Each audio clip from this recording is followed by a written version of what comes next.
কর্মক্ষেত্র ও ব্যক্তিগত জীবনে মানসিক সুস্থতার ভবিষ্যৎ নিয়ে আয়োজিত হয়েছিল Annanta Mindspace 2026, a conclave of leadership, innovation এবং wellbeing. Annanta power of the মাইন্ডের এই উদ্যোগে ব্যবসায়িক নেতৃবৃন্দ, শিল্প বিশেষজ্ঞ এবং মানসিক স্বাস্থ্য পেশাজীবীরা একযোগে চিন্তাশীল আলোচনায় অংশ নেন। এই সম্মেলনে পর্যালোচনা করা হয় যে প্রতিষ্ঠানের ভবিষ্যৎ কেবল উদ্ভাবন ও কর্মদক্ষতার ওপরই নয়, বরং আবেগ সচেতন নেতৃত্ব, ইমোশনালি ইন্টেলিজেন্ট লিডারশিপ, প্রতিকূলতা সহনশীল কর্মসংস্কৃতি এবং কর্মীদের সুস্থতার ওপরও কতটা নির্ভরশীল।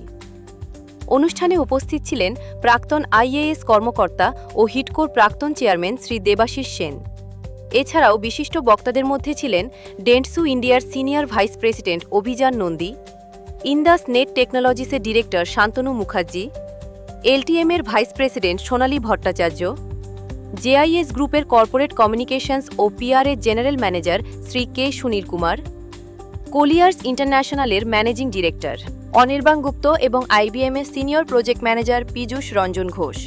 তাদের সঙ্গে যোগ দিয়েছিলেন এক্কা ফাউন্ডেশনের প্রতিষ্ঠাতা ও ডিরেক্টর শ্রী যুবরাজ কাপাডিয়া, যিনি উদ্দেশ্যচালিত নেতৃত্ব ও সামাজিক প্রভাবের বিষয়ে এক অনন্য দৃষ্টিভঙ্গি তুলে ধরেন। আজকে যে তৈরি হয়েছে, আমরা এটা করছি, এটা এখনকার জীবনে অনেকটা স্ট্রেস চলে এসেছে, অনেকটা মানুষরা মেন্টালি হ্যারাস হয়ে যাচ্ছে নিজের থেকে। তো এটা আমরা বলতে চাই কি যদি আপনি রেজিলিয়েন্স তৈরি করতে চান, তাহলে আমাদের সঙ্গে যুক্ত হলে আমরা আপনাকে অনেক রকমের কোপিং মেকানিজম শিখিয়ে দিতে পারি বা হেলথিং স্টাইল শিখিয়ে দিতে পারি, যেখানে আপনি আপনার নিজের স্ট্রেস থেকে ওয়ার্কআউট করতে পারেন। আজকের অনুষ্ঠান এই জন্যই তৈরি হয়েছে, and that is why we have experts from various organizations, and each one of them will be telling about the different hardship they have seen in life and what would they like to convey to the youths of today to deal with their mental wellness. আমরা আজকে এই কনক্লেভটা করেছি so that we can raise awareness for mental and emotional wellness. আমরা physical হেলথের জন্য অনেকটাই ভাবি, কিন্তু মেন্টাল অ্যান্ড ইমোশনাল ওয়েলনেস অতটা ভাবি না, আর অনেকবার ভাবিও তো চাপিয়ে দিই, কিন্তু উই হ্যাভ টু আন্ডারস্ট্যান্ড যে ওটা অতই important for our stress, for taking care of our anxiety, for performing better at work.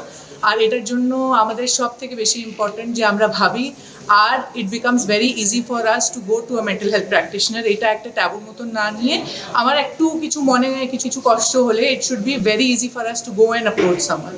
Just like আমরা একটা ফিজিক্যাল হেলথে কোনো অসুবিধা হলে আমরা গিয়ে একটা ডাক্তারের সঙ্গে যোগাযোগ করি, ওরকমই কিছু মনে ভালো না লাগলে বা অ্যাংজাইটি মনে হলে বা অনেক স্ট্রেস মনে হলে, ওরকমই আমাদের একটা মেন্টাল হেলথ প্রফেশনালের কাছে যাওয়ার জন্য দুবার ভাবতে না। Thank you. অ্যাওয়ারনেসটাই সাধারণ মানুষ এবং ডাক্তারদের মধ্যেও কম ছিল। এখন পরিস্থিতি অনেক বদলে গেছে, কারণ আমি আজকে 23 বছর বাদে বলতে পারি যে মানুষ অনেক বেশি অ্যাওয়্যার। তাও আমি মনে করি যে অ্যাওয়ারনেস আরও বাড়া দরকার।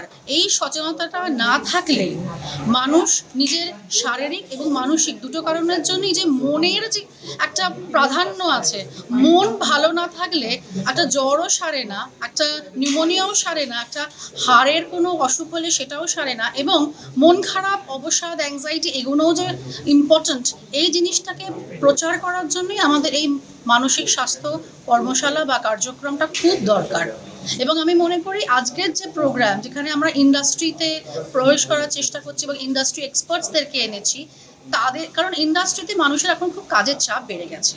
তাদের মানসিক স্বাস্থ্য ভালো না থাকলে তাদের পরিবারকেও সময় দিতে পারবে না। এবং কার জন্য কাজ করছি? আমরা তো নিজের জন্য এবং পরিবারের জন্য কাজ করছি। যদি মনটাই না ভালো থাকে এবং কাজের চাপে যদি আমরা নুয়ে পড়ি, তাহলে তো আমাদের কোনো কিছুই ভালো থাকবে না, এবং নিজে ভালো না থাকলে কখনো অন্যকেও ভালো রাখা যায় না। তাই সার্বিকভাবে আমাদের সমাজকে ভালো রাখার জন্য, নিজেকে ভালো রাখার জন্য, পরিবারকে ভালো রাখার জন্য এই ধরনের কর্মশালার আরও প্রয়োজন আছে।